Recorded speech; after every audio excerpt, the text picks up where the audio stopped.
Romans chapter 8 verse 28, one of the best known verses in the Bible, and it's a verse that is often quoted, especially during times of trial, and sometimes we can quote it so flippantly without maybe giving it second thought. But Romans 8:28, though it is a well-known verse, is still a verse that is very precious to the child of God, and a verse that we can claim time and time again. It's the anvil that has worn out many hammers. Romans chapter 8 verse 28, Paul says, "And we know that all things work together for good to them that love God, to them who are the called according to his purpose." All things work together for good to them that love God, to them that are the called according to his purpose. Now, this verse does not say all things are good.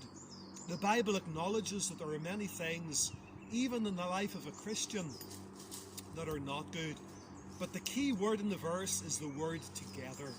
God in his wisdom, God in his grace and goodness, God in his power and sovereignty works all things out together for good. Good things and bad things alike, God works them all out together for good. Just like if you took the back off an old clock or wristwatch, you see a spring and a coil, you see many little wheels and cogs, different shapes and sizes, some turning clockwise, some anti-clockwise, but they're all working out together for good, because whenever you look at the clock face, you see the big hand and the little hand and the second hand, and they're all working in perfect time and harmony.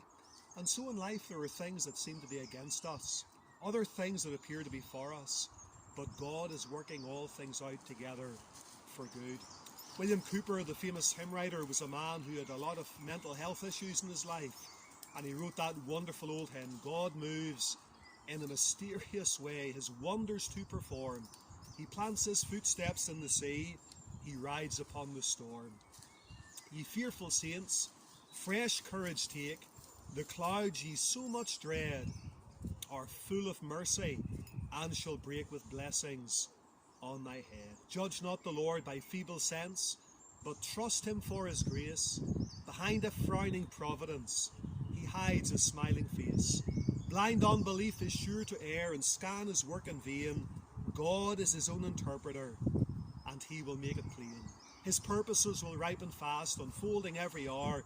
The bud may have a bitter taste, but sweet will be the flower." If you love God today, and you've been called unto Christ and you're saved, you can have the assurance that all things work together for good to them that love God and to those who are called according to his purpose. All things work together. Things seem to be against us perhaps, but God has a plan and a purpose.